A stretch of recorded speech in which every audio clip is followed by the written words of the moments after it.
Good evening, everybody. Thank you very much for joining. Of course, if you're a returning watcher of the stream and this channel, you're going to know exactly what's up. But for anybody joining, this is the weekly English shooting live stream where we talk about all the past week's shooting news and topics. I can say weekly because we now had two live streams back to back each week, and I will try my best to continue with that.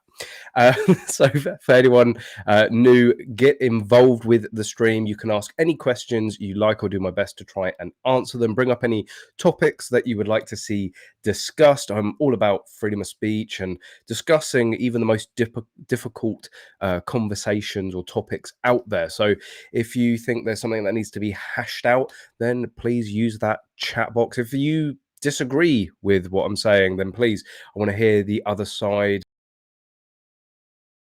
Try and be as balanced as possible here, and try and get both sides of the story where we can. And my stream is telling me it's having all sorts of connection issues, but anyway, I will persevere.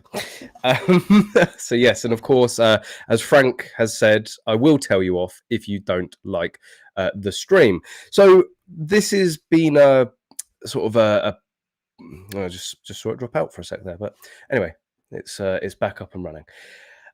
So yes, hit that like button. Make sure you're subscribed as well, because we do try to do this every single week.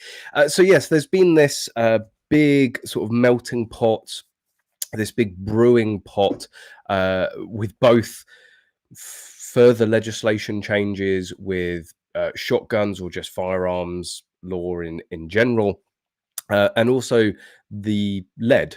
There's been this whole, for a good couple of years now, a few years now, there's been this whole discussion around lead and the banning of lead, and they've both seemed to sort of rear their head at exactly the same time. I guess if they're going to go around banning stuff, they might as well be efficient in the paperwork and funding it. So this all kicked off this week. The first I was made aware of it, and this is really the sort of biggest update that we've seen for a very long time on this, was from Shooting UK. Let me just get that up now for you guys. So Shooting UK is actually quite a big, reputable sort of shooting news outlet. I've used their stuff on the channel before, and yeah, this is what really kicked it off. Lead shot could be banned in the autumn of this year after much debate and you can tell that they're Basque buddies, right? After much debate and a voluntary move away from lead ammunition by shooters, an all-out ban could be in place by the close of 2023. Can we just like say it how it is, right? It wasn't a voluntary move. Basque proposed that we should voluntarily transition away from lead, which absolutely no one liked the idea of, apart from the game meat industry. Oh, hang on a minute. If we move away from lead, then we'll be able to sell our game meat within shops, and that will mean a lot of money, and it will actually give us an excuse for game shooting. I haven't got a problem with game shooting. I know there's a lot of good that comes from game shooting and sustaining large amounts of countryside that otherwise would be laid to rot and ruin if it didn't have the game industry, and lots of people's livelihoods are dependent on the game industry. I have absolutely no problem with it, but don't beat about the bush. You're going out there, and for no other reason than the sport of it, shooting birds. That's no one. I know people have a problem with it, but that isn't justification to go and ban something. Instead of trying to destroy an entire industry, not just the game industry, but the target sports industry, air gun hunting, stalking, instead of trying to voluntarily transition away everything, just have a pair of balls and say how it is. We like shooting things for the sport of it, right? No people are getting hurt here. It's just birds that we are literally rearing for this purpose. But no, they want to hide behind this whole, oh no, we'll get the game meat out, and we're doing it for the meat, even though most of it ends up in dog meat. But anyway, let's again, I don't have a problem with game shooting. I have been game shooting, and I would happily go game shooting again. I just fuck it, just don't beat about the bush on it, right? So anyway, I digress. It wasn't a voluntary transition. Don't We were basically being forcibly moved along. Sources close to the government have told Shooting Times that the long-awaited lead ammunition restriction bill, which will ban lead in live quarry shooting, that's maybe optimistic, will be put before Parliament in the autumn, given the broad cross-party agreement on the matter. It is very likely that the bill will pass largely unopposed. Now, this is why I get so irate about, I seem to be anti-game shooting. Again, I will absolutely clarify that I'm not. But this doesn't just affect, or this won't just affect live quarry shooting. And this is one of the big questions. And there's another article, don't worry, I have a picture, but it came through in paper form. I really liked it when they put this out on in digital format, and they seem to have killed the website for some reason. But yeah, there's some interesting points in there that I'll bring up the photo in a bit that we'll be moving on to. Is that in this voluntary transition, in this lead ban, it's everything else that is going to be affected. It's not just the shooting of live quarry. It's not just the game shooting, which is ultimately the main concern here, right? It's the contamination of spreading lead across the countryside, the contamination of lead within meat. Deer stalking has it. Air gun hunting has it as well. You're still putting lead into something that you're most likely going to go and eat, but it's not done on the same scale as game shooting. And this whole fixation on banning lead, it hasn't been from the government side or from HSE, hasn't been this narrow laser beam focus on game shooting. It's been everything, right? It's game shooting, it's deer stalking, it's hunting with air guns, right? But not just the hunting. It's been talked about sport shooting, about target shooting. Now, I would hope that there is a little bit of common sense that with a very concentrated amount of lead going into one place, that can be recovered. Like, you would hope that any safely and competently run range, that all the lead is going to end up within the backstop. If lead is going outside of the backstop, you sort of have a little bit more of a larger issue than lead contamination. It's going to really contaminate in places you really don't want it. So all of the lead is going to get captured, and as long as the water runoff is designed correctly and it's not going into a nice river, spring, stream, it's it's going to be contained, and you can go in there and recover the majority of the lead. So there really shouldn't be any logical argument for banning lead within target shooting. However, you can't, we don't know, and that is the scary thing. It could be a complete banning of lead within ammunition. The talk at the moment is more about lead shot, so we're talking about shotgun cartridges, but then that's still going to have effect on clay pigeon shooting. That's going to still have an effect on practical shooting and sport shooting with shotguns, other than just game shooting. So it has much wider ramifications, and this is why I think so many people were angry with Basque, is that they seemed laser focused on the game shooting and missed absolutely everything else. And in encouraging this transition, supporting this transition, removed a very big argument and basically drew their line in the sand as one of the largest shooting organizations, one of the largest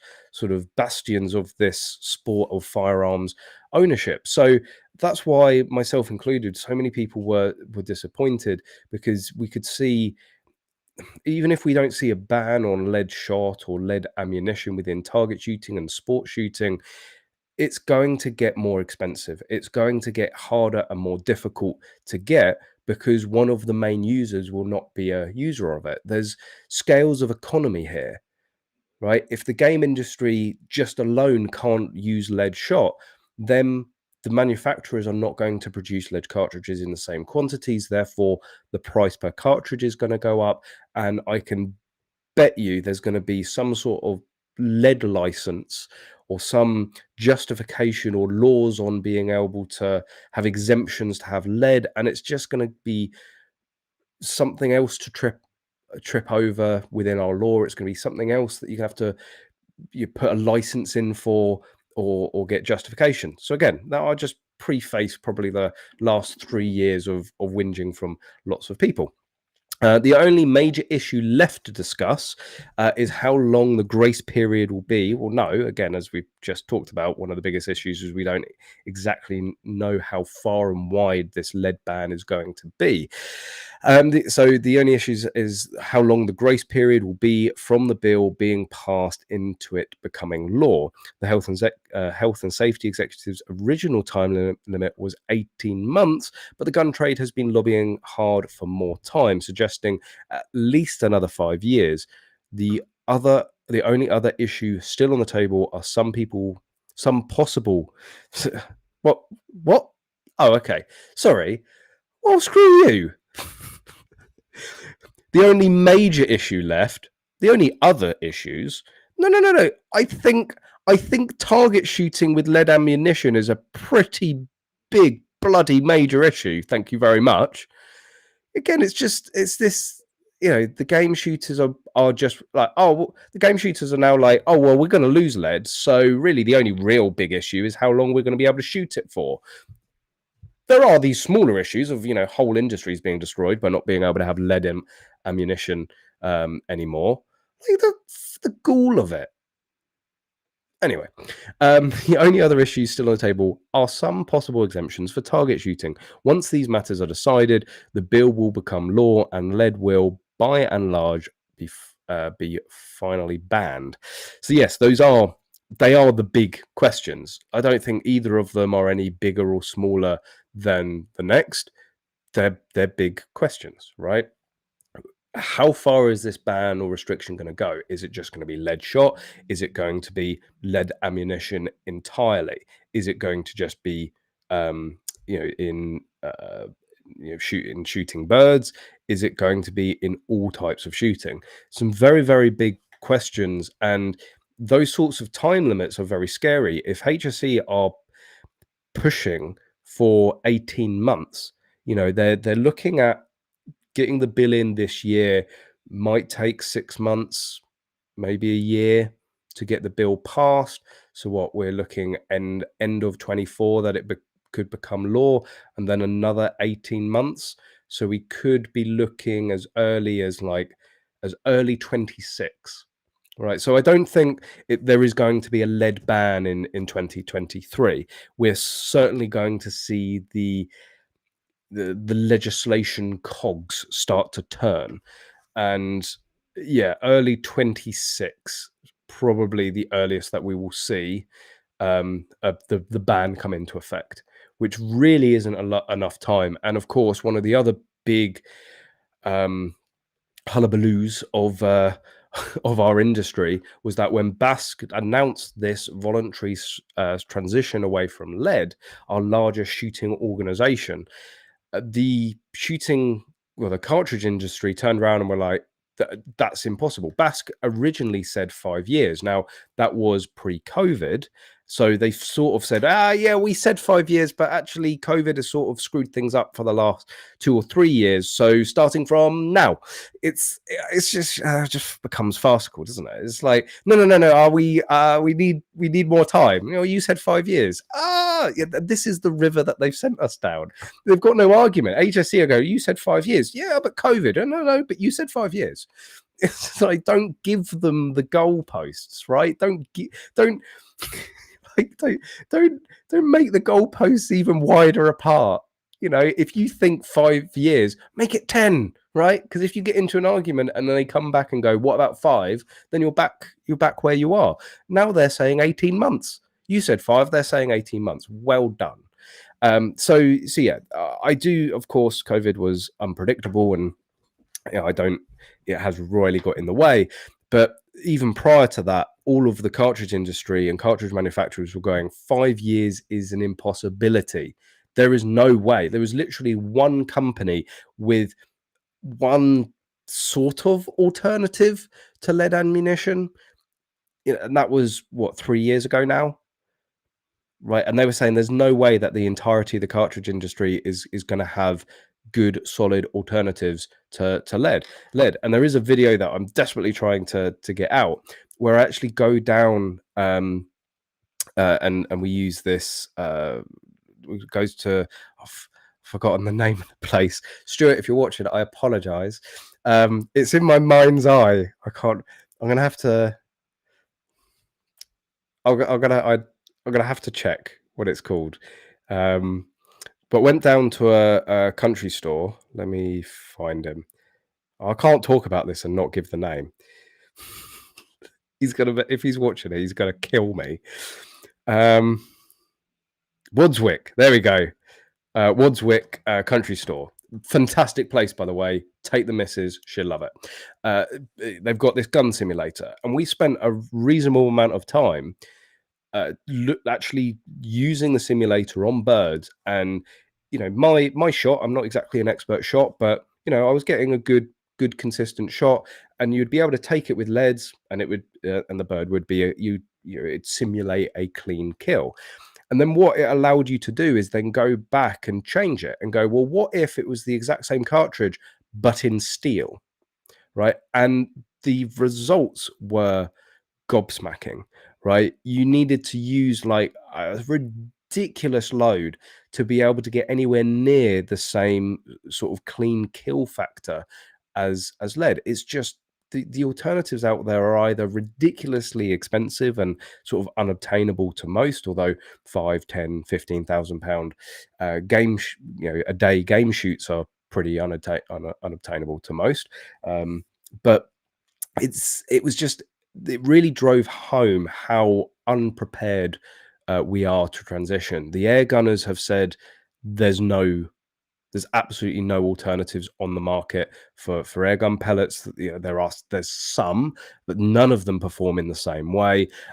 Rifle is getting a little bit better, but everything's still, the manufacturers, the manufacturing is all geared up for lead. And 5 years was never going to be enough. And now we're looking potentially another 2. I don't think even from this point another 5 years would be enough. And again, this is why a lot of people are calling it a sort of a backdoor ban. Let's carry on through the article, and then we will get on to the gun trade news article, because that's when things get really, really spicy, because they're going to come after. They're not just coming after the ammunition; they're coming after the shotguns as well. And if you're watching and enjoying, hit that like button, please. It's right there. It's free. It takes a split second to do so. And if you've watched this for more than 30 seconds, either you're going to leave now or hit that like button. If you're going to continue watching, why wouldn't you hit the like button? If you're not liking what you're watching, why are you liking? Apart from obviously Hampshire Firearms Licensing Department that are making notes, and all the various other agencies, but you can hit the like button too. I won't tell. Let's move on. The passing of the bill will mark the end of a long-running campaign from the shooting community to keep lead in the manufacture of ammunition, with many experts still believing it to be the best material. There's no belief here. There's quite categoric scientific proof that it's the best material. Okay, it might not be the best material. I know bismuth is meant to be pretty good, although apparently still not as good as lead. It's not about belief, right? It's sort of fact. However, lead poisoning is considered a serious risk, tell all the 90-year-old gamekeepers out there, not only to human health, but to wildlife as well. I mean, lead shot is pretty dangerous to wildlife when you're driving them into the sky and shooting at them. And it has increasingly seemed inevitable that this ban would come. Most modern guns will fire steel or bismuth shot, no problem.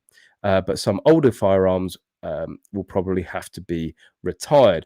This was another thing at Wadswick that I got to see firsthand. Now, of course, I'm very focused within the practical shooting industry. So I tend to go to a lot of practical focus shops and clubs. But Wadswick is a more traditional gun room, catering more towards the over and under and side by side. They do have all the other guns, air guns, rifles, even some practical guns, but they are predominantly a sort of a clay and game traditional gun shop. And there was I can't remember what the name of it is. It will be in the video when I get around to editing it. But there is the very special mark that denotes from the proof house that it is is it the fleur de lis? No, am I just making it up? Anyway, there's a specific mark that says that this gun is proofed for steel.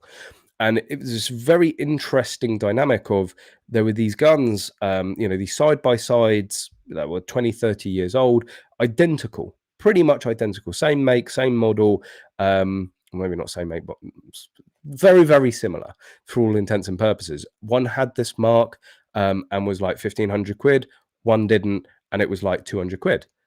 And there was this whole row of shotguns that didn't have this particular mark and weren't ready for steel. And I said, well, why have you got all of these? And they go, these are the trade-ins. These are people coming to us and going, I need to get ready for this ban. I need a gun that can shoot steel. I need to start moving over to it because it's coming whether we like it or not.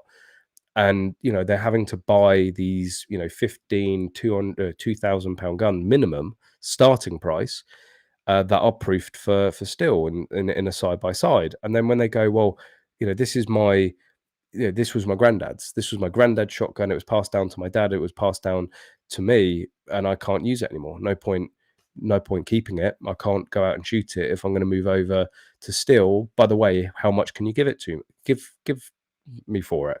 I can give you like 100 quid because we can only sell it for 2. There's this whole line of guns that no doubt will end up sitting there for 6 months and then being auctioned off for pennies or even just destroyed. So this whole notion again that, we're not really going to be that affected because most modern guns are proof for steel. Most modern guns are proofed for steel. What about all of the the generations of guns out there that have been passed down? The sentimental important guns to people. And then there's this other weird dynamic where, and it's actually a potential business idea, is that these guns, these non-proofed steel guns, 200 quid, but if it has this mark, suddenly become 1,500 quid.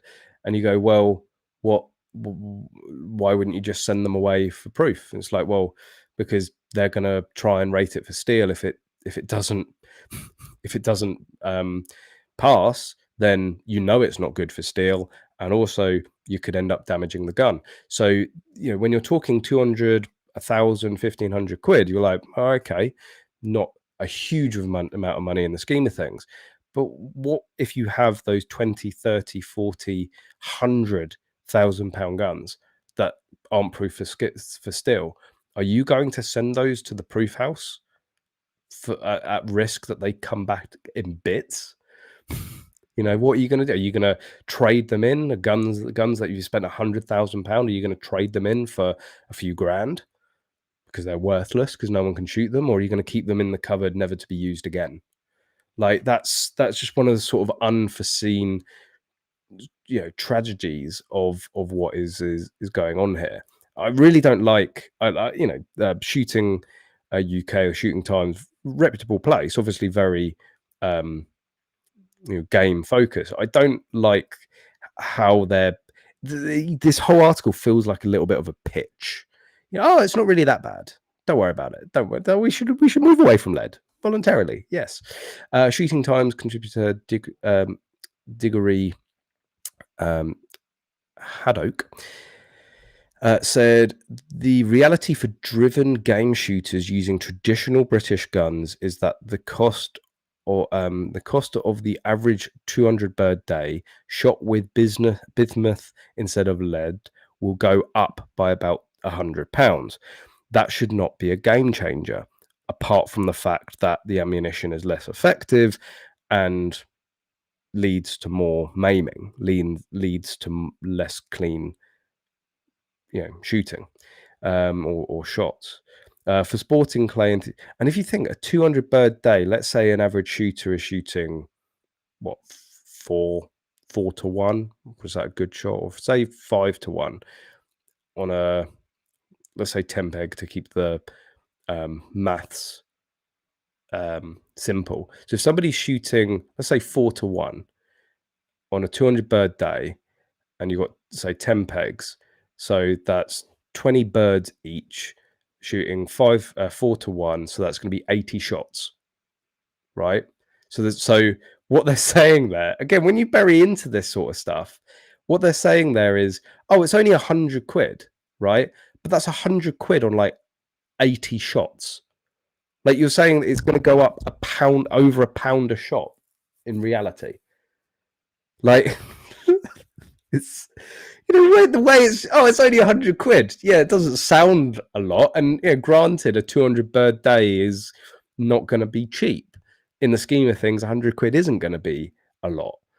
But when you make it, when it actually boils down to about £1 a shot, like, that's a huge increase, right? That's an addition, that's going from what, 20-30p a cartridge to, £1.20, £1.30. Again, it just feels very pitchy, and they're sort of trying to make it sound a lot better than it actually is.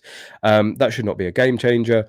For sporting clay enthusiasts and pigeon shooters, it will have a great impact as they consume more ammunition. Yes, why it is so important, and why we feel very, very overlooked. Let's look at, I was going to talk about this later in the stream, so I won't get up all the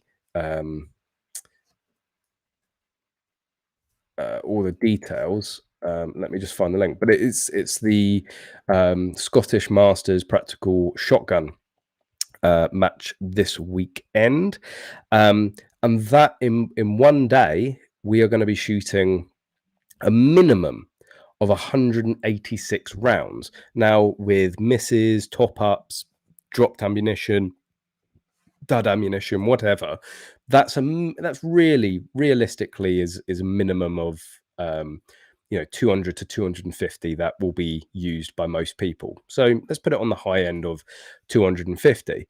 If you're firing 250 rounds, right, and the price of the cartridge has gone up £1, that means that's going up. You're going from paying what is it, a slab, like 90 quid. So 250 a slab for lead, 90 quid. We have to start using bismuth for practical shooting. Then we're going from 90 quid to £340. So, like, it will kill the sport. There's no doubt about it. If people are already having to spend 50 to 100 quid on fuel to get there, they're having to spend 100 to 200 pound in accommodation, they're having to spend 100 quid for their match entry, right, and all, and food and drink and all of that, and then you slap another 250 quid onto it. It will kill it for most people. And in talking of killing it for most people, it's not just about lead, as I've been saying. There's been this very interesting article from the Gun Trade News, and I'm pretty sure they're the same people, if I'm not mistaken. I'm pretty sure it's the same people that own Shooting UK or the Shooting Times and the Gun Trade News. But this article is off the back of Plymouth. So we've had all this hoo-ha about lead and Basque and the manufacturers and HSE. The whole thing about shotguns specifically is because of the Plymouth shooting. But they very happily coincide, and they obviously, for Gun Control Network and the Anti-Brigade and the Home Office and the police, give a very good a chance to ban quite a bit and make things very, very difficult. So yeah, apologies for the crap presentation on this, but again, there's no digital copy, so I literally had to take a photo of this. Two-pronged I always where's my I left my bloody squash down. My mouth is getting gammy. That's it. Everything's going to go to shit now. Two-pronged legislative. Why do I always struggle with this word? Legislative attack this autumn. Yeah, I've got a disability. Okay, leave me alone. Lead ban and shotgun licensing bills will both be made law later this year. Well, I was saying like 6 months to a year for it to be made law. By the sounds, they seem very confident that the bill is going to get passed straight through. Sources close to the government have told GTN that there will be 2 bills presented before Parliament this autumn, and both are expected to be made law. The first is a long-awaited lead ammunition bill, which will finally ban lead. The timescales over which that ban will be implemented is only a major issue. Yeah, you can tell this is the same. It's sort of the same article rehashed. Suggesting at least, so yeah, Gun Trade Association has made its own proposal suggesting at least 5 years are required for transition. The only other issue still on the table are some possible exemption for target shooting. Again, that's pretty major issue for target shooters. Once these matters are decided, GTN understands the bill will become law and lead will by and large finally be banned. The second bit of legislation is on shotgun licensing in reaction to the coroner's and the police reports after the Isle of Skye and Plymouth murders. Graham Downing, president of the World Forum on Shooting Activity, told GTN, "We are expecting a statement by Policing Minister Chris Philip MP responding to the questions raised and suggestions made. There will be a consultation on a wide range of proposals, some of which we may not like.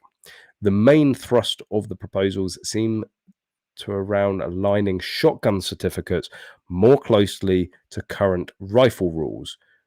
Sorry, current rifle rule? You mean firearm certificates? Oh, give me strength.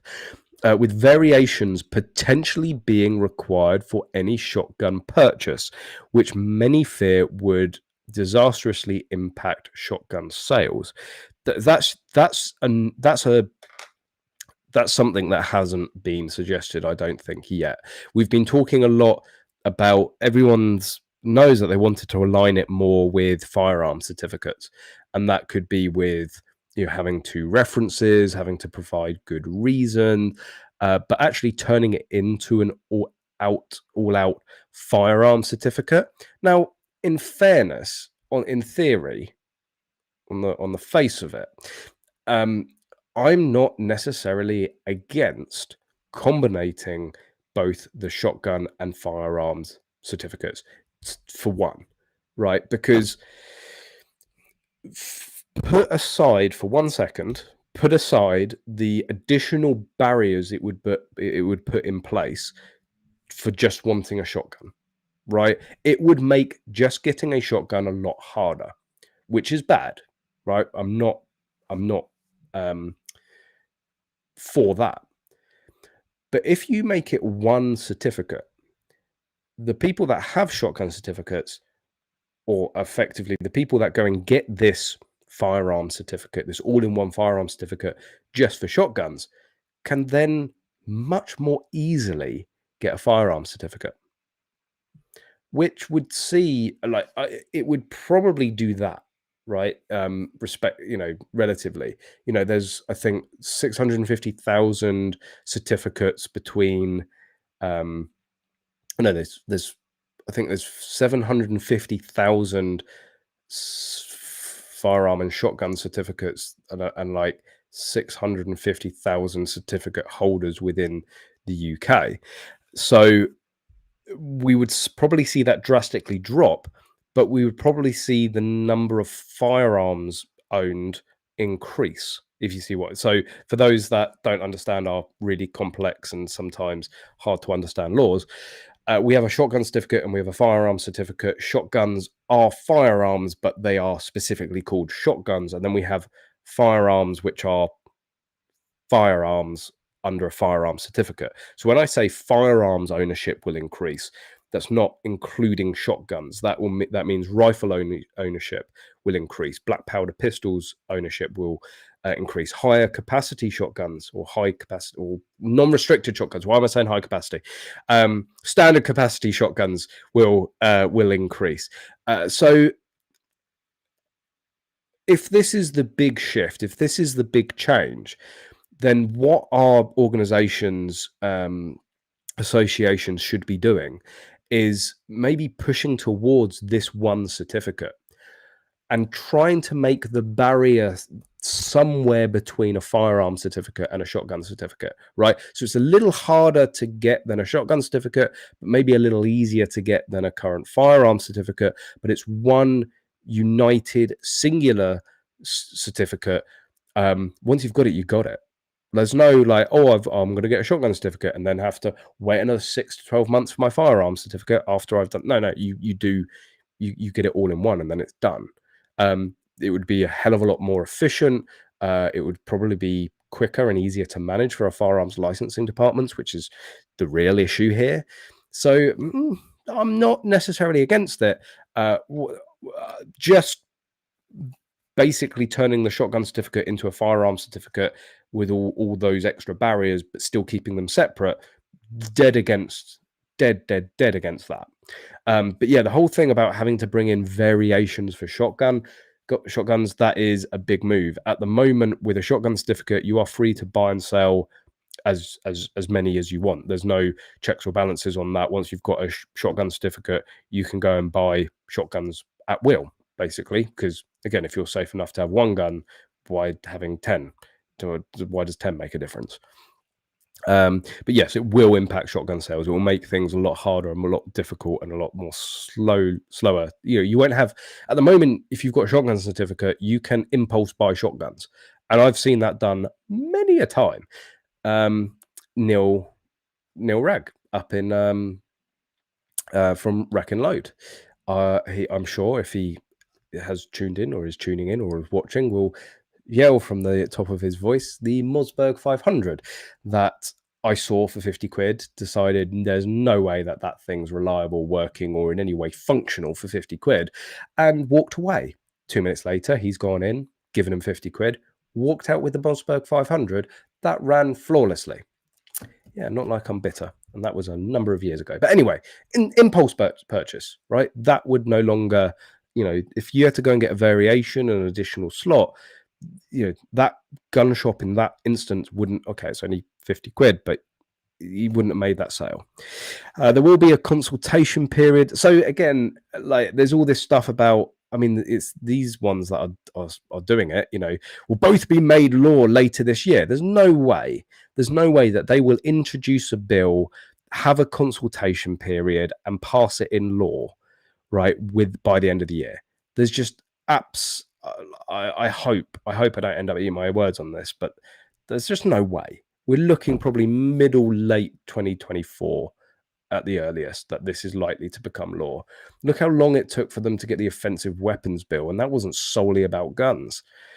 Consultation period expected to last for a few weeks. Whoa, okay, that is pretty quick.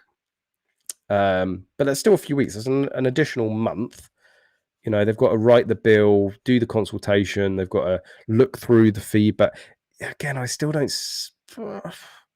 I don't know. Maybe I will eat my words. After which a bill will be put before Parliament again in the autumn. Maybe.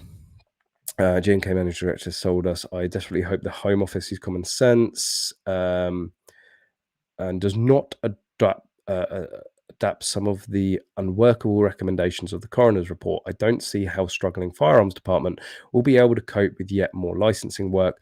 My understanding is that the government will need to act in some way. I pin my hopes on ministers who understand shooting being able to apply common sense with regard to lead. Let's hope for the best outcome from the HSC report, which is a reasonable transition period, and that target shooting is left alone.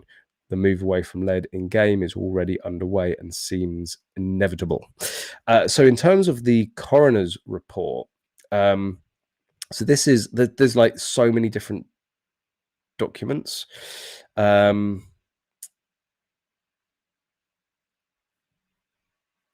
this, well, basically, I was searching for the coroner's report, and there was a much bigger one, right?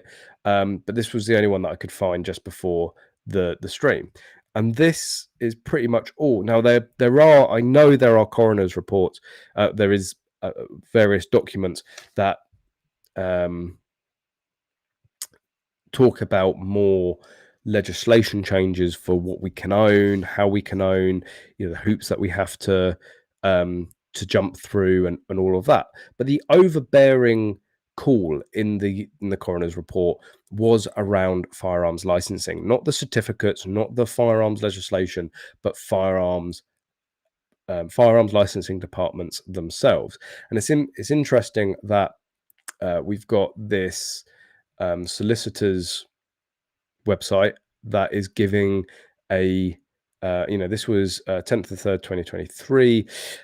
They basically give their own report and summation of what the changes are. And what's interesting is its senior coroner Alan Arrow has issued 5 thematic prevention of death PD prevention of future death PFD reports to a total of 48 recipients following the conclusion of the inquest into Plymouth mass shooting last month.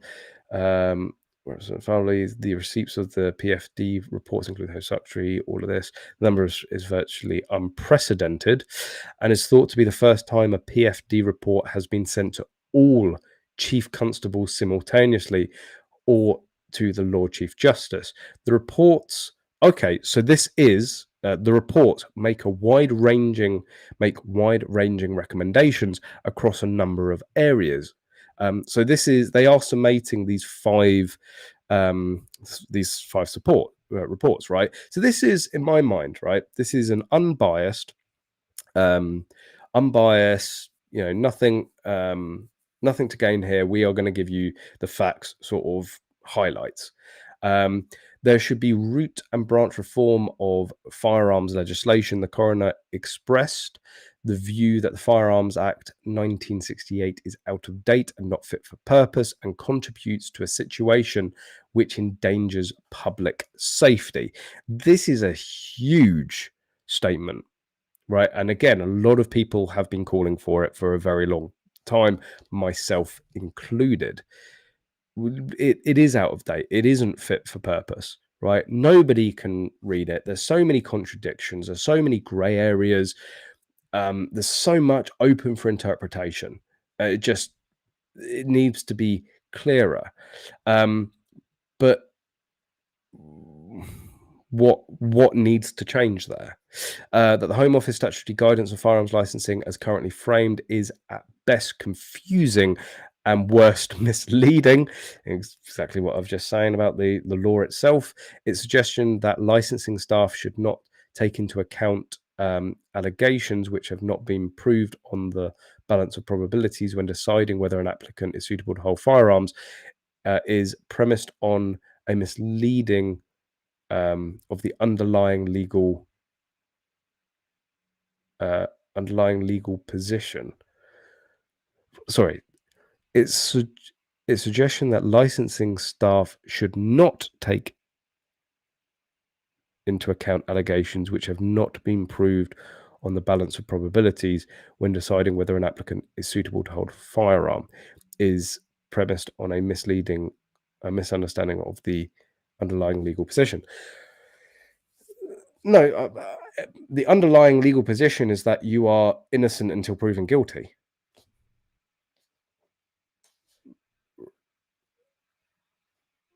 Right? And also, there's actually quite a lot of guidance out there that very much gives the police the powers not to use innocent until proven guilty and to take any allegation against somebody, even if you have been to court and been found innocent of a crime, they can still use that and take that into account, which I think is utterly disgusting.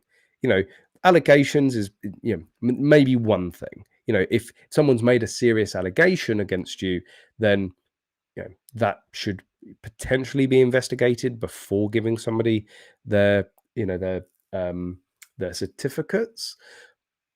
But if you've actually been proven innocent of something, no, there is no way that if you have been judged by your peers and found innocent, you are innocent. There should be no, oh yeah, but you can no longer get a driving license or shoot, you know, a firearms license or this, that, and the other, and you'll never get a mortgage again. No, you're innocent.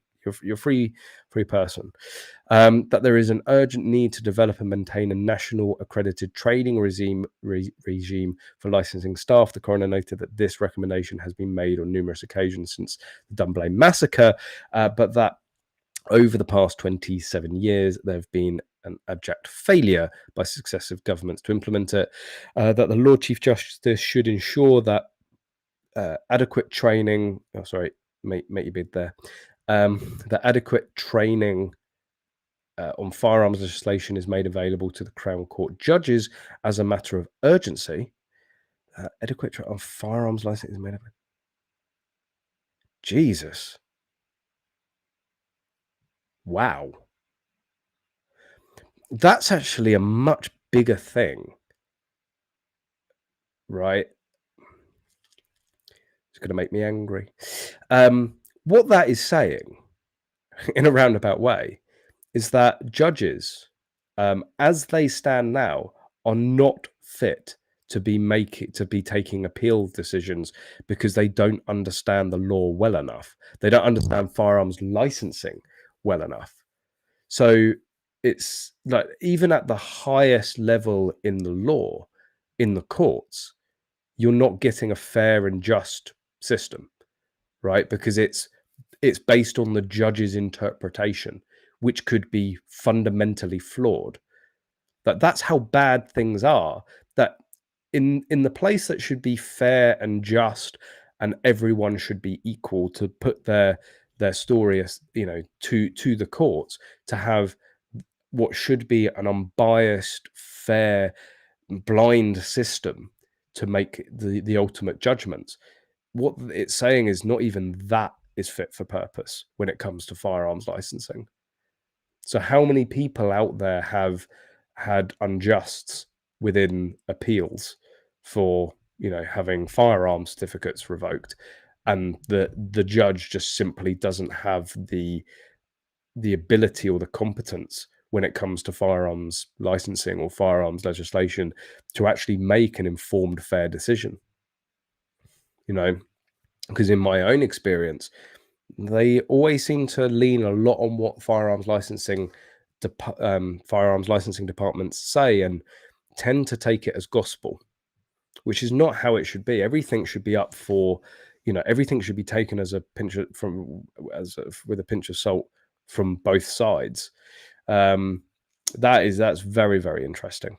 That all 43 chief constables in England and Wales should carry out an urgent review of cases where a person currently holds a gun which has been returned to them after earlier refusal or seizure by police. There is a concern that in many cases, individuals who pose a danger to the public may be in possession of firearms which have been returned to them following an inadequate risk assessment. That there should be a mandatory requirement to place a warning marker on all medical records, not just GP records, so that health professionals can contact the police whenever a certificate holder reports symptoms, particularly mental health symptoms, that might affect their suitability to possess a gun. Now, this again is fair, obviously, like fairly logical as well. Like if they haven't actually done their job in the first place, especially Devon and Cornwall, you know, if they've missed multiple red flags on one person, how many other red flags have they missed on somebody else? This is also seems pretty sensible, right? But there is a little bit of an issue at the moment, right? People experience mental health problems. It's actually, you know, it was used to be taboo. It used to never be talked about, but actually, it's a fairly common thing now. You know, I don't know what the statistics are. I would say there's a high proportion of people that through their lives at one point they're going to experience some mental health problems, right? Be that acute, be that long term, be that, you know, moderate, be that severe. So what I've seen time and time again, and I've been incredibly fortunate. I've unfortunately, witnessed mental health issues as a third party. I've been experienced through other people with mental health issues. Unfortunately, I've always been a pretty mentally healthy person, even if I do, sometimes physically let myself go. Mentally, I seem to be very fit and active. But I've experienced a lot of shooters, a lot of people with firearm certificates that have gone through just acute mental health, a little bit of depression, a little bit of anxiety. Nothing to be worried about, nothing to be scared of. A loss of a family member, stress at work, stress at stress at home, going through a divorce, stuff like that.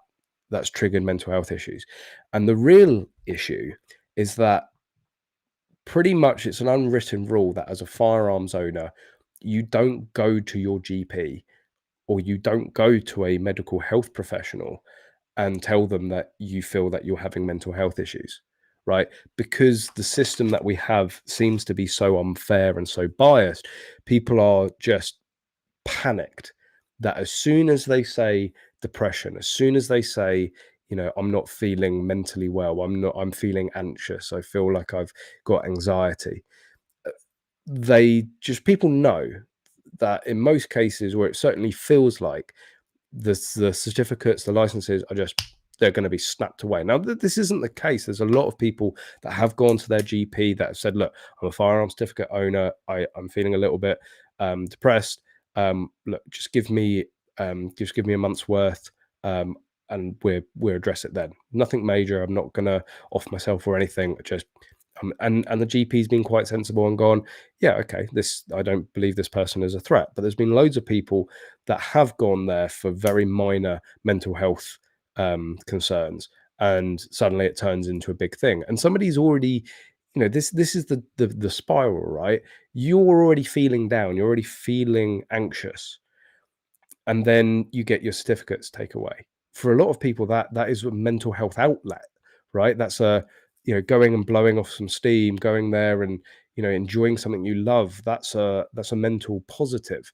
And then suddenly you get that taken away. It's only going to make you feel more down. It's going to make you feel more anxious and isolated, which is the last thing somebody that is suffering with mental health issues needs. So there's unfortunately this problem within firearms licensing, this problem within the UK shooting community, that people don't want to go and seek help because they fear it's going to be used against them. They fear that they're going to lose something. They fear they're going to be in a worse place. So what happens? The mental health issues go unchecked. They don't seek help. They get worse. They get worse and they get worse and they get worse. And then it gets to a point where it's obvious that there's an issue, and then they get their certificates taken away. So I think, putting markers and making it, much easier for people to report shooters and certificate holders if they suspect them of mental health issues, that should be there. But there should be a formal structure that protects shooters, right? It isn't just an automatic willy-nilly decision from firearms licensing department to just, oh, mental health issues, take it away. There needs to be formal guidance.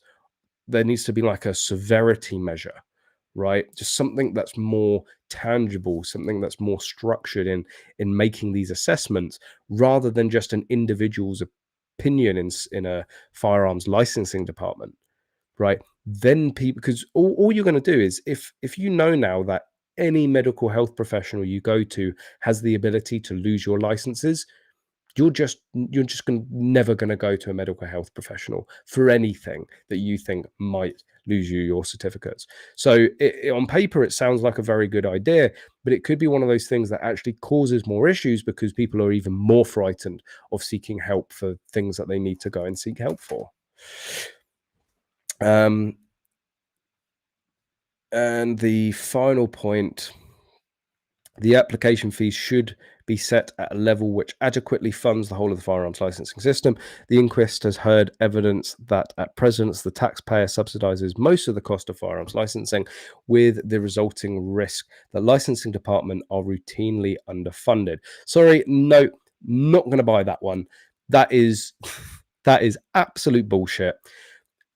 If chief officers of police choose not to adequately fund their firearms licensing department, that's on them, right? That they've made that decision. They may not want to pay for it. They may think it's too expensive. They may want taxpayers' money, but we are not going to become the scapegoat here. We are not, oh well, because they get subsidized, they're the problem, because like chief of police officers have chief of police have no option but to not give the adequate funding.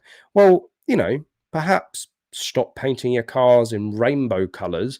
Maybe Hampshire stop opening up frivolous investigations, and maybe you're going to have some more money. I'm sure there is a disgusting amount of money wasted on ridiculous efforts within police departments up and down the country. It is not a question of not being adequately funded. It's inadequate funding allocation, right? And that comes down to the chief of police. That comes down to the head of a firearms licensing department to go to the chief of police and go, you are putting people at risk. That's the last thing civil servants want, is risk and liability. And the higher they go up, the less they want. If a firearms licensing manager put on a chief of police's desk saying, if you don't give us more money, you are putting people at risk, there is going to be an accident because we're going to end up giving somebody a license that shouldn't have one. Like, as soon as that letter lands on the chief of police's desk, the first bloody thing they're going to do is give them more money. They don't want that liability. If they don't give them that money and then there's a horrible event, and the head of firearms licensing pulls up that email or pulls up that bits of paper and go, I've told you, like, the chief of police is going to lose their pension. They're going to be dragged over the coals backwards. They will be liable, right? So whatever way you cut it down, it's inadequate management, right? Either as the head of firearms licensing department not realizing that you're understaffed, underfunded, and having the ability or balls or smarts to go to your chief of police and ask for more money, or it is a chief of police knowingly misallocating money to a department that absolutely needs it. But there's no way in hell I'm buying that as we are the problem here because we cost the taxpayers money. There are an abundance of activities, sporting or otherwise, pastime or otherwise, that cost the UK taxpayer money, right? At the end of the day, shooters and firearms licensing, firearm license holders are taxpayers, right? 650,000 of them paying tax, right? We pay our ways through income tax, through VAT on the cartridges, on the guns, on the safe, on the fuel that we use to get to shooting, our range fees, you name it, all the VAT and tax that has been paid in us just doing our sport. We pay our way. But what's interesting, yes, the number one, like the guidance, basically reforming the guidance, fine. That I'm not going to disagree with that. That doesn't actually change the law. Changing the legislation, well, what legislation? Are we talking about, the firearms licensing sort of legislation, firearms licensing department legislation? But overall, most of the points are nothing to do with restricting shotguns further, right? That's not what they're necessarily calling for. It's all about training. It's about the courts being equipped. It's about having the correct amount of funding. It's about these medical markers. So it's just very interesting that the first real big push within legislation changes is down to shotguns, right? Like making shotguns harder to get. Like, they were already pretty hard to get, right? They were already, the guy that committed the shootings at Plymouth right? There was everything in law and our current legislation to prevent him from getting a gun. It was the fact that the legislation and the guidance wasn't followed at all. That's the real issue. Now, there is some sort of silver lining on that, and a little bit of segue to another article. I think I might have shown this, or we've certainly talked about it on the live stream recently. But gun license training will be introduced in 2024, right? That's what's needed, right? Not 2 references on a shotgun certificate, not variations for each shotgun you want to own. This was the biggest issue. This has been the single biggest issue since Dunblane. Adequately trained, regularly assessed, and held to account firearms licensing departments. The chief constable responsible for changes to firearms licensing after the Plymouth shooting said she was determined a national training program would be introduced in 2024. Debbie Ted said previous attempts to introduce a national training had failed. The MPCC firearms licensing lead said she was committed to making sure the training was delivered next year. A lot of progress. I'm determined to make this happen, speaking regularly with the Home Office. I speak regularly with the College of Policing around that. And we've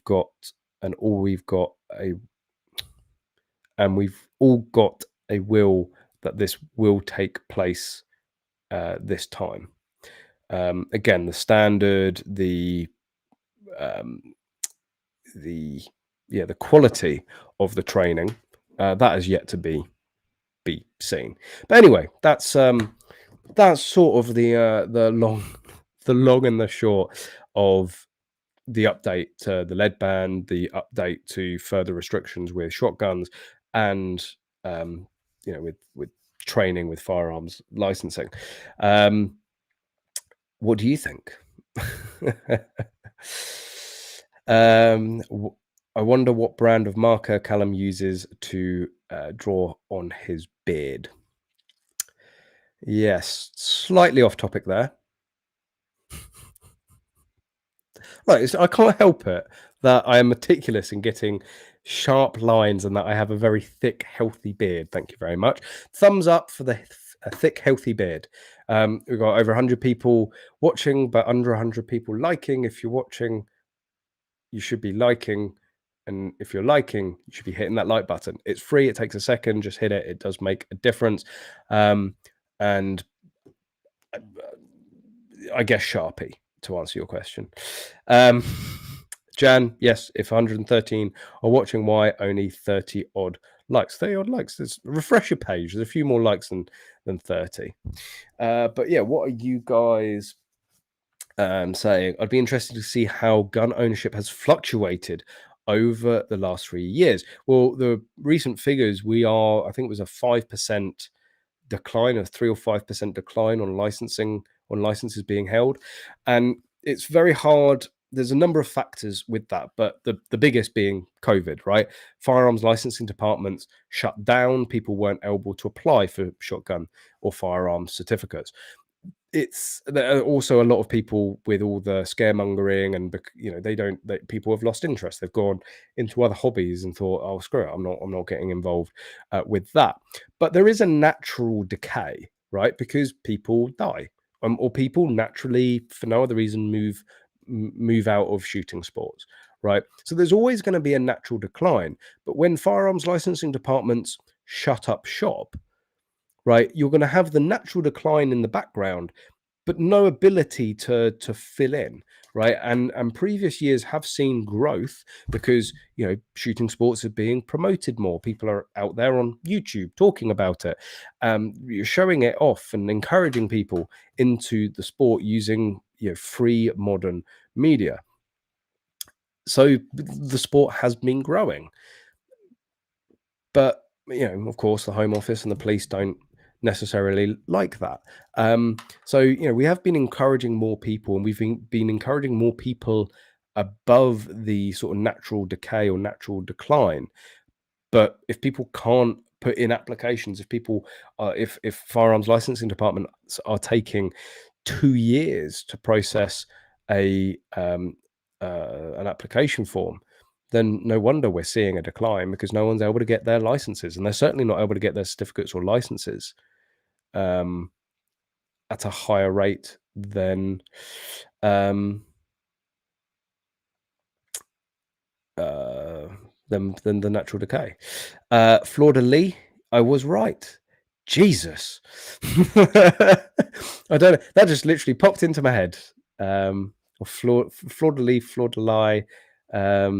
Yes, that is the mark that they use to say if a gun is steel proofed here in the UK. It might even be in Europe, but it's definitely in the UK. Will this stream be a video for later? This is something that I do want to do, because I know there's a lot of YouTubers that do that sort of segment their videos. But because the streams are like an hour and a half, 2 hours, and we sort of do jump, and we've basically spent at least a good 45 minutes to an hour talking about lead, talking about shotguns. Now, okay, probably half and half, so it's about 30 minutes for lead, 30 minutes for shotguns.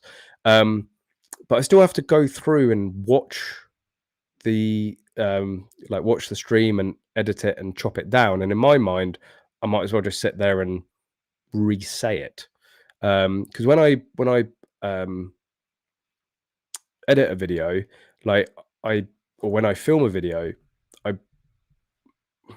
it's like more structured. I know the points that I want to make. With the live stream, it's a little bit more relaxed. Like, we go down tangents, and I go down tangents a lot, rabbit holes, and it's a little bit more muddled, less structured, which will make it a lot harder to edit.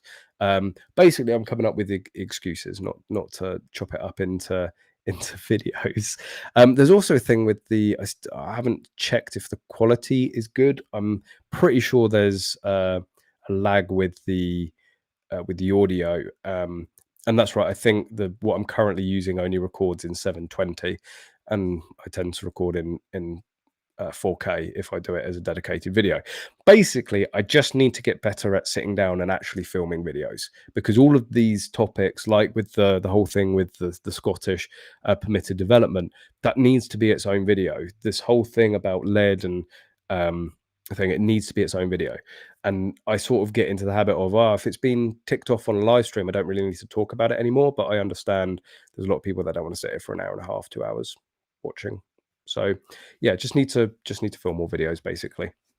And I think, in answer to your question, I'd much rather put the time in making a more polished, structured video than the time like going through the live stream to make a video out of it.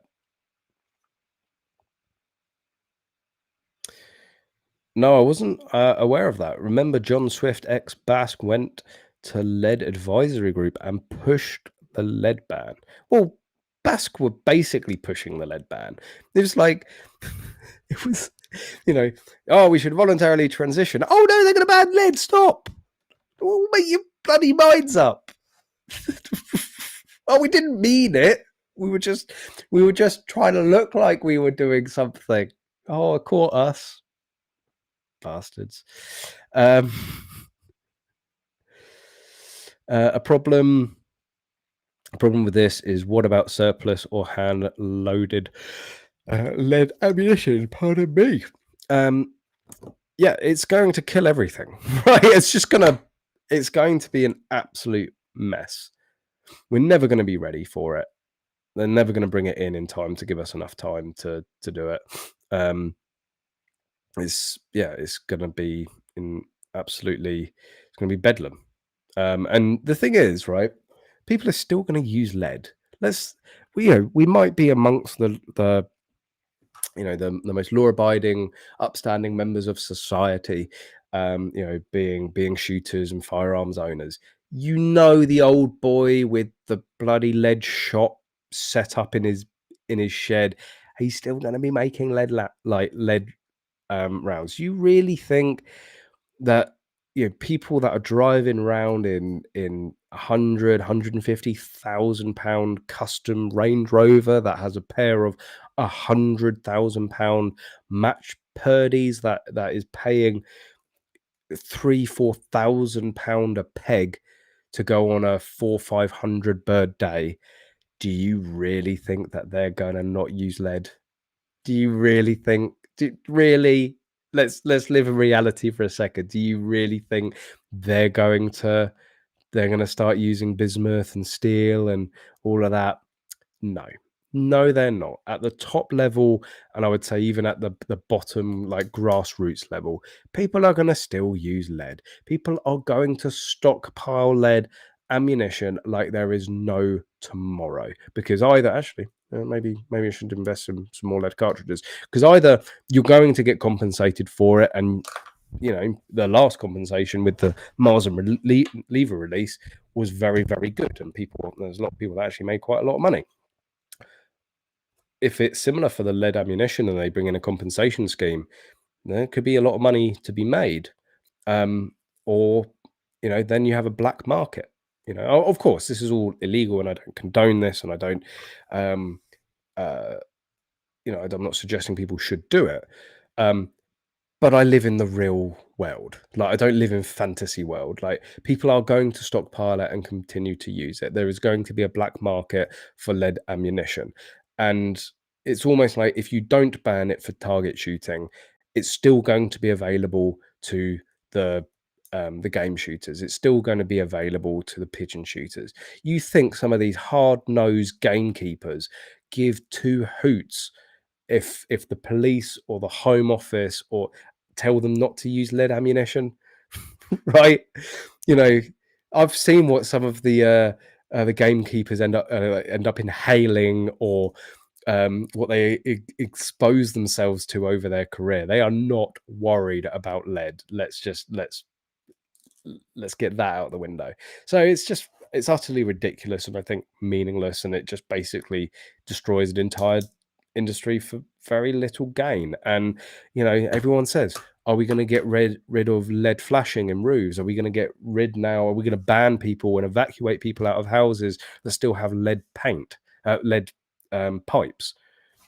Like, lead is here to stay. Lead is a naturally occurring element, right? It's here. Spreading it in fairly small quantities across the countryside, it's still the jury's out, still out for me on it. I bet those people angry with Bass didn't cancel their subscription. I did, but not for the lead ban. I was actually ahead of the curve. That was more them trying to take credit for saving 50 cal rifles without actually doing anything. That was what really. No, was it lead? I know Connor's definitely phoned up and cancelled it over the 50 cal. Pretty sure I did. Pretty sure. Maybe it was lead. Don't know.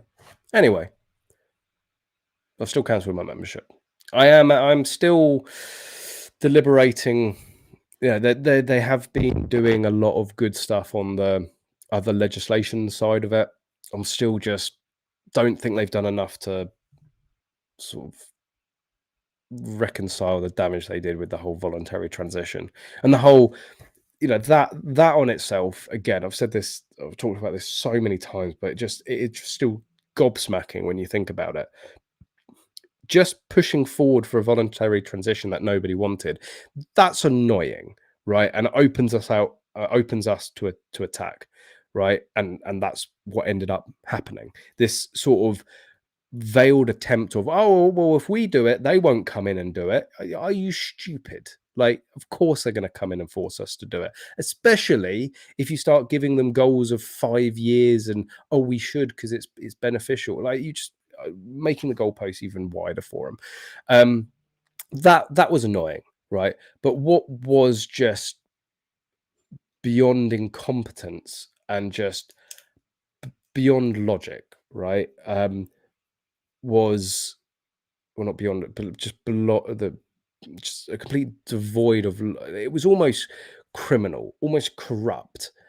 That they made they've made this voluntary transition, this announcement about voluntary transition, saying that they had the full support of the cartridge manufacturers, right? And as it transpired, they didn't.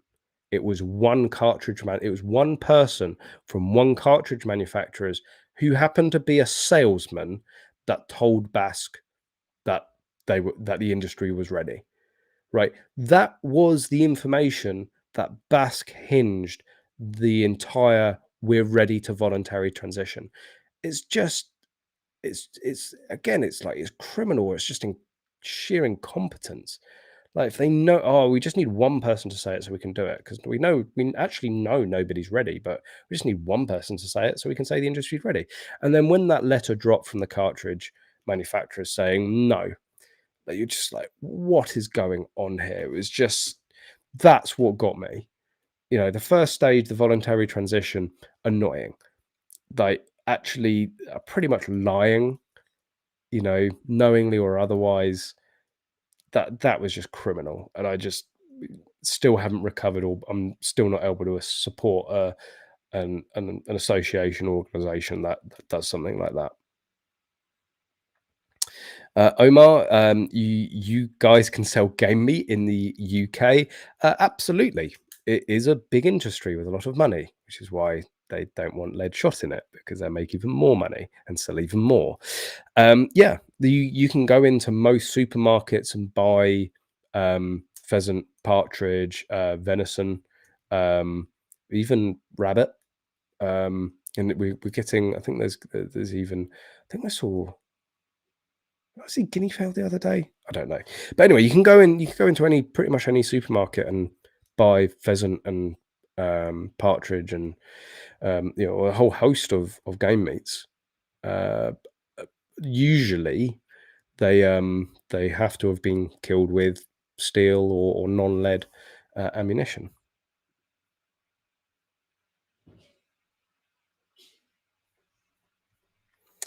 What are you guys talking? Daryl, I did cancel my membership because of the lead issue. I think there were quite a lot of people that were. Peter Rose, I just didn't renew my Basque. I wasn't going to take the risk that I forgot about it, and the direct debit went through. And I like going out in a blaze of glory. That's the sort of a forte. English shooting. How optimistic are you that target shooting with lead will still be fine? It's just hunters that will have to use non-lead ammunition, just like California. It's very, very hard. I don't I don't really have. I'm just gonna say a nice easy answer and say 50-50.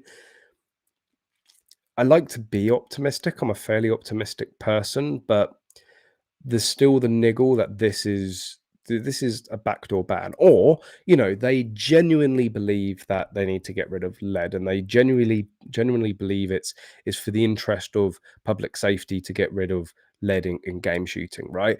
That may be the very case. That may be the case, right? And it is really with all the good intentions that they are going to ban lead ammunition for game meats for hunting. But there is always the opportunists. There's always the politicians, like the one up in Scotland that's attacking practical shooting. Um, you know, the ones that jump on any sort of anti-gun bandwagon. There's the opportunists within the Home Office, our government, within the police, that will see legislation changes around firearms and shooting and use it and tweak it as a backdoor ban. We've seen it just so many times, and the language that is being used. You know, there's at the moment there's the Scottish thing where they want to um, change permitted developments, right? They want to change permitted development rights. I can't. I'm gonna have to. There we go. We talked about this last week, right? They they want to they're using literally planning application law to ban shooting. That's what they're doing there. Of course, we already have where is it? We've got this bill going through the firearms bill. I am continuing to watch this and keep updated on it, but there hasn't oh I say hasn't been any updates. 21st of June. Um, do we have a date yet? Sitting 14th of July. So, you know, we've got this firearms bill going through. Now, that's not necessary. There's a backdoor ban actually within this with the ammunition, making it harder to and sort of more illegal to have certain components of ammunition. So there's backdoor bans with that, and within lead as well. Oh, that's the wrong one. Within this lead thing, there's the backdoor ban. You know, there is that option of a backdoor ban with target shooting, with recreational non-hunting shooting sports. There will be people that will want to seize that to just do this industry harm for no other reason that they don't like guns. So if it was purely based on logic, if it's purely based on logic, on let's say we all agree that lead is harmful and that well, lead is harmful, like we know, you know, I wouldn't sit there just eating lead, but if lead is harmful enough, is genuinely harmful enough that it should be removed from game meat, it shouldn't be dispersed indiscriminately across the countryside. If that is the fact, then yeah, make a logical change, right? If people are in danger, change the legislation to reduce that risk. But banning it for target shooting makes absolutely no sense at all. At worst, there should be changes to the handling to the management of ranges and their lead recovery. You know, but again, that can be used as a backdoor ban because you end up making the process so stringent to recycle lead, or the bar so high for the amount of recovery that you have to get, it will shut down ranges overnight. If it ends up costing £20,000 a year to recover the lead from a single sort of range club, you know, a club that maybe has 6 or 8 lanes total, that is, you know, is the size of most people's living room, right? Those are the sort of clubs that will get wiped off the face of the earth because they won't be able to afford to capture the lead, or the new backstops that they will have to put in, or the new recovery equipment that they have to put in would just be too expensive. So that in itself is a backdoor ban. So I don't know. I honestly, I am optimistic that it will prevail. The issue here that lead will prevail. Huh, Freudian slip there. The the issue is that the game industry is the largest. It has the most influence, the most power, the most money. And if they know that this is a losing battle, you've instantly lost your biggest chip there. You've instantly lost your biggest supporters, your biggest backers in fighting it off for target sports. You know, Basque are more concerned about moving away from lead for game anyway, rather than protecting it for, you know, protecting target shooters. You have organizations like the CPSA, the UKPSA, the NRA that are strictly sporting organizations, but they, even if you put them all together, they're not the size of Basque, you know, or the Countryside Alliance. So, you know, we could just be less left by the wayside, basically. You know, it's like the game shooters of like, well, we've already lost lead. Why do we give a crap if anybody else does? You know, it's like the complete reverse of I'm all right, mate. It's like, no, I'm not all right, so nobody should be all right. That's sort of the attitude that I'm getting, really. It's like, oh, it's not that bad. We know we're going to lose it, so it's not going to be bad if target shooters lose it. It will kill practical shotgun. Oh, 100%. Jan, oh, Rowan. Sorry, Rowan. When you say, will this stream be put up as a video later? Yes, in its entirety, it will. Every stream that we do is sort of uploaded automatically by YouTube. So yes, in its entirety, but I won't be editing a video out of it.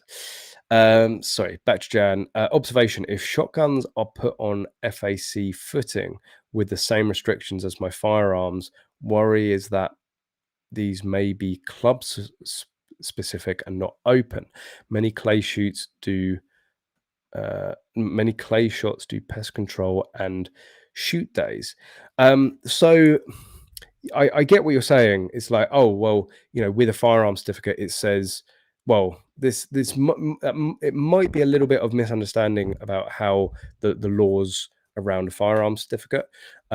So if you're a member of a Home Office approved club and have a firearm certificate for target shooting, you're not just bound by to shoot at that club, right? Yes, you can't just go out into the wild and shoot. You need to have permission, and you need to have hunting on your or stalking on your. Okay, so okay. That's what you're saying. Um, So you're saying that we're going to end up with, you need permission to shoot a shotgun on land, but at the moment you don't actually need it on your shotgun certificate. There's no, firearms licensing doesn't need to come out and approve the land. I don't think that will change. I think the shotgun element will still remain open, because the whole reason that you need to get signed up, you need to have an open firearm certificate, or you need to have land approved by firearms licensing, is because a rifle round can go miles, right? A 2.2 round can travel 2 or 3 miles, right? A 308, 223, like even further. And as Navis like to state, the effective range of a 50 BMG is something like 10 miles, or ridiculous like that.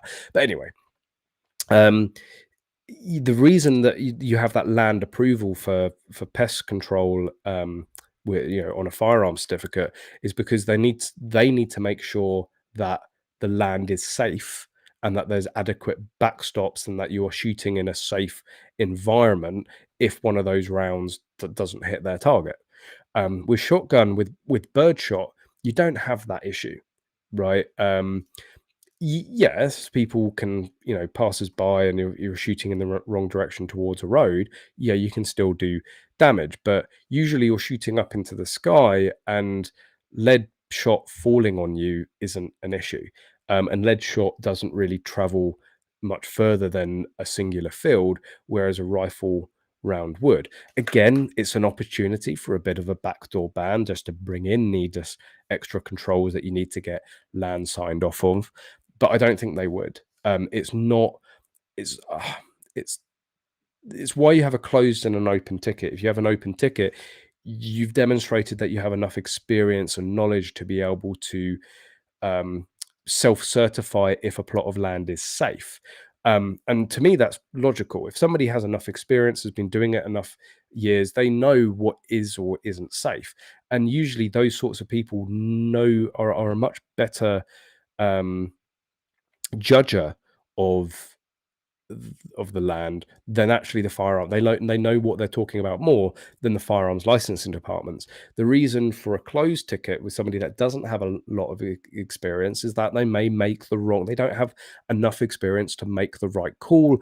So you would hope that the firearms licensing departments have adequate experience within them to come and make that call on their behalf. So I don't think it's actually an intended barrier, or a restriction just to make things more difficult. That the whole open closed ticket, the whole needing to get land assessed, it to me is logical, right? If you're an inexperienced beginner shooter, you could very easily make a quite disastrous lack of judgment due to lack of experience. But yeah, I don't think, I would be optimistic that we wouldn't see that same stipulation um, put on shotguns. Uh, English shooting. I can't believe how many guys are on probation at our club. Books are full. See, this is I've heard this quite a lot.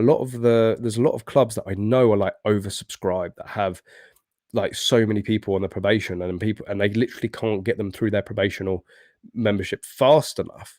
The issue, in terms of dying certificate numbers, um, is due to firearms licensing, right?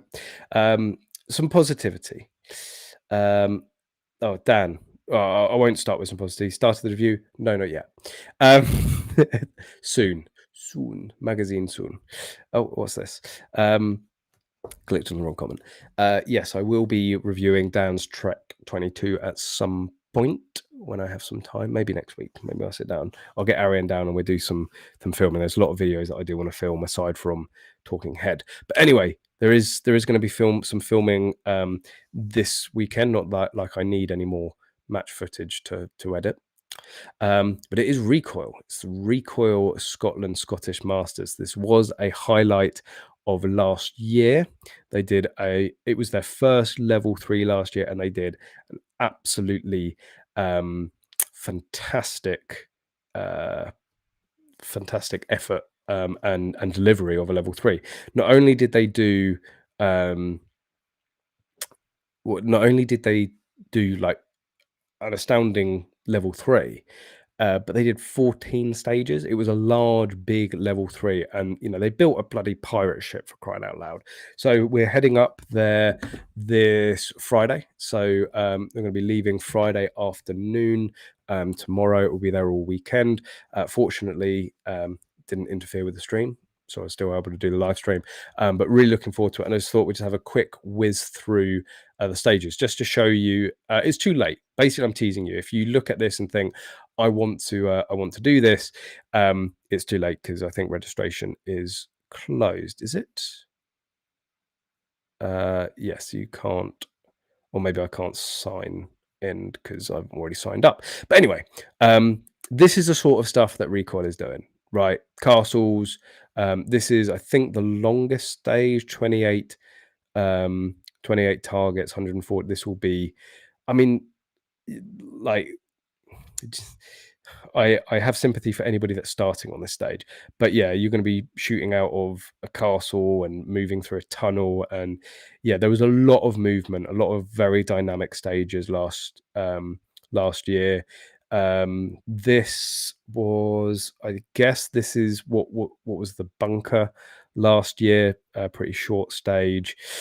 Again, quite dynamic. Probably not a huge amount of movement actually, but not a lot of moving across the stage, but moving in and out of apertures. It's going to be tricky. I'm sure they're going to make some of these shoots quite tight, so you're going to have to get right in there, and you're going to have to be very quick and nimble in maneuvering the gun in and out to get a good time. Again, this is just look at the amount of target. This is another big stage, 130, 26 targets, 130 points. Yeah, again, I think there's going to be a lot of running about. So these, I can't remember what these were. I don't know if you have to run across this, whatever, but you can see, I think you have to start here. You're going to have to run back and engage those, run across, engage those, and you're going to go a lot, very dynamic stage. That's going to be, I think, a pretty rapid stage. You're going to go, well, it's going to slow you down going in and out of the apertures. There's going to be a fair amount of movement running towards. It does depend how big that stage is, but you can see the effort, just to build these. I mean, they've built a Loch Ness monster. Of course, it is the Scottish Masters. I don't know why they didn't have a Nessie last year, but you can see the amount of effort that's going into building these stages and the thought behind it as well. Pretty quick, fast stage there. Building ramps. I'm assuming certain targets are only going to be visible from up the ramp. I did something similar last year where you actually, I think, no, you didn't start at the ramp. You went up on the ramp and came down. This looks like you're going to just start and go up. This looks, I'm pretty certain. I think it's the RM, the match, the range master was pretty sure he was at the Pan American Handgun Championships, because this is an identical stage to the Pan Ams. We did, okay, the target tree's laid out slightly differently. This whole notion of being on a dock and holding a fishing rod, we did that out in the Pan Am. So I'm pretty sure this has been designed by a particular person. Recoil, I love these sort of branded stages. I know Excite does them, the Action Air Club, and I think it's brilliant. You want to brand your club and show off Again, this is going to be not necessarily a lot of running but a lot of running, but there's going to be a lot of very important footwork, maneuvering the gun, being very nimble with the gun. This, I think, is going to be a mental stage. This, I haven't really looked at it that much, but I think there's going to be a number of different ways to shoot it, and usually what you see is there's like 3 or 4 like logical ways to shoot something, but there's one that just chunks off time. But yeah, you know, do you go left first? Do you go right first? Although right and left are exactly the same, but then that is a lower aperture. So it's like, these are the things that this is why I like practical shooting, because you really got to break it down. It's things like, well, the gun, I think it's a option 3. Yeah. So the gun's empty when you start. So you would think, oh, it's logical. You're going to engage. That's where your gun is. That's where you start. So you're going to grab your gun and just shoot those. But no, you're going to be stood there loading. So do you load just 4 to take those 3 and get them out of the way? Or do you come back? And are you going to come back left? Are you going to come back right whilst loading and come back to that, rather than stood there wasting time loading? Because you could be moving. You should, theoretically, within practical shooting, you should always be doing 2 things at once: loading and moving, shooting and moving. Shooting and loading, technically can't do that, but you should always be doing 2 things. Stood there loading is not theoretically efficient. But looking at this stage, I'll break this one stage. I'm not going to break them all down, but this one just intrigues me. But looking at it, it really depends how it is as well in the flesh on the day. Start there. I'm thinking, start there, grab the gun, come back loading, and I will come back left first, because it's a higher aperture, so you'll be able to take these standing up. And this one you might want to finish on your knee later on, but it depends on the actual construction of the stage. Come back, load, take these, you know, give yourself the most amount of time to come around here and load. Take those 2 through the window. I would, depending on the height and angle, try and take those 3 from as far back as possible. There might be a case of they're so low down that you can only see them from right close by the aperture. So then it might be a case of grab the gun, chuck 4 in as you go forward, take them, then come back and load again. So it really depends on actually how it's constructed, which makes sort of pre-planning a stage plan a little bit pointless, but it's good to get the mind going, because I may get there and see that these 3 can only be stood in front there, and then I'm like, well, then I'm picking up the gun, shoving 4 in it, and then coming back. Or if I can see them from back here, then I'm going to be grabbing the gun, loading, and coming left. And then move right. I would, again, depending on the construction of the stage, probably go past the aperture, engage those 4, and then come back, kneel, and finish kneeling on those 2. Just something like that. But these are the sort of like marginal gain sort of things that you're thinking of. You know, it's a very mental sport, practical shooting, but very physical as well, and obviously skill based. This, I think, is just going to be a blagathon. Yeah, standing. So you're going to have the gun at trail. Not really.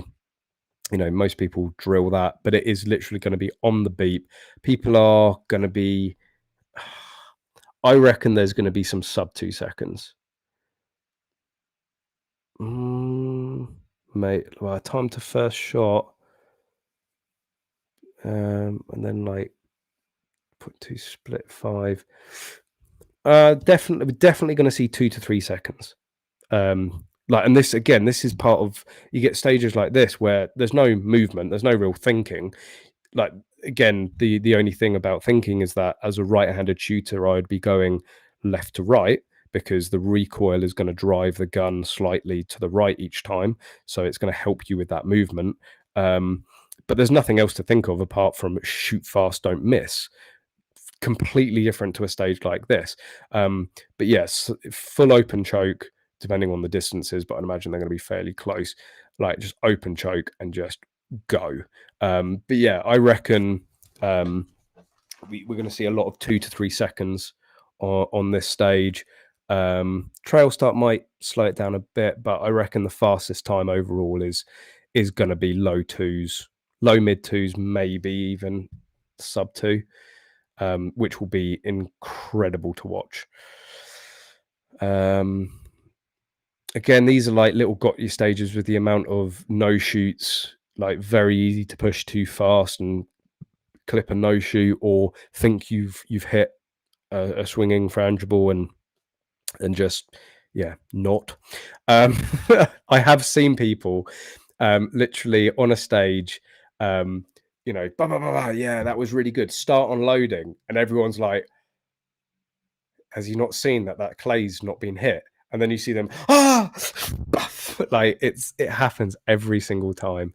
Like that's why I'm very particular about I will walk the stage with a loaded gun afterwards.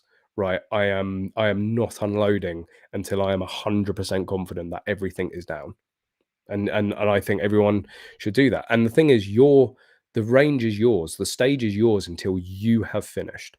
And I don't care if the RO is like, oh, you know, if you're finished, unload and show clear. Like, no, I'm not finished. I haven't checked that every bloody target's down. Thank you very much. But yeah, there we go. Looking forward to it. Another 14 stage level 3 this weekend. Right. I literally can't live any further south. Well, I could be on the Isle of Wight.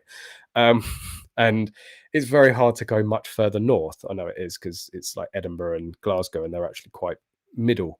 But yeah, we're going to have a long drive tomorrow. So on that note, I should probably head off. And I still haven't been able to test doing this graphic things.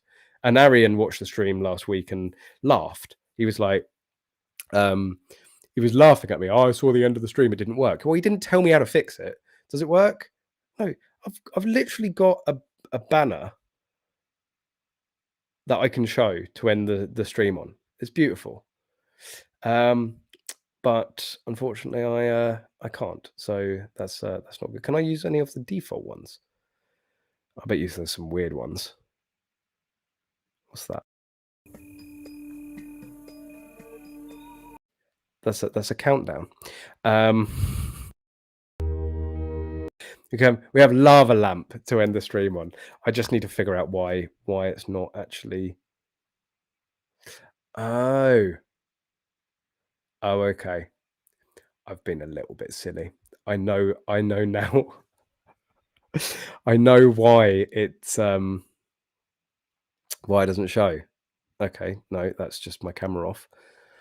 Well, it's the background. So it's background, not that. I figured it out, Arian.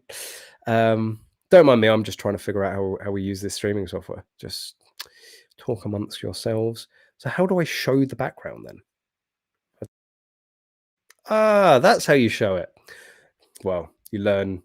So if I turn that completely off, yes, it does. Figured it out. There we go. On that positive note, I knew I'd get there sometimes. Perseverance. I'm quite stubborn. On that note, before all of you head off, make sure you hit that like button. If this is the first time watching, or maybe the first few times watching and you're not subscribed yet, hit that subscribe button, because it's only going to go up here now. I've figured out another aspect of this streaming software. But there we go. Next week, let me just check. I don't want to make promises I can't keep.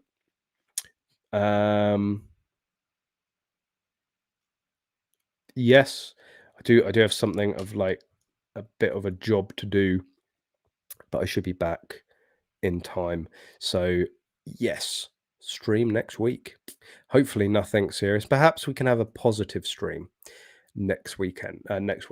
But we don't know. We never know what's going to happen between now and then, and that's why I do the streams, report on all the weekly news. So thank you everyone for watching. I hope you've enjoyed it this evening. I hope you all have a fantastic week ahead, and regardless of what shooting you're doing, I hope you're all doing some shooting this weekend, and regardless of what it is, I hope you're safe. I hope you have fun. Yeah, hit that like button, make sure you're subscribed, and of course, as always, guys, I hope to see you soon.